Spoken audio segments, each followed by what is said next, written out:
Subtract 6.108 from 15 using long subtraction.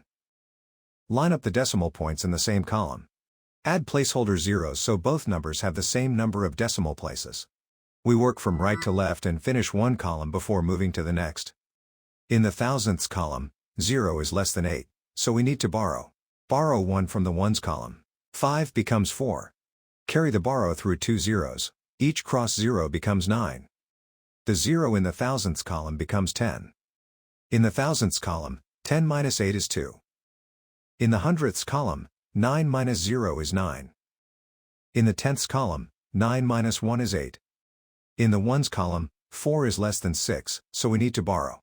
Borrow 1 from the tens column. 1 becomes 0. The 4 in the ones column becomes 14.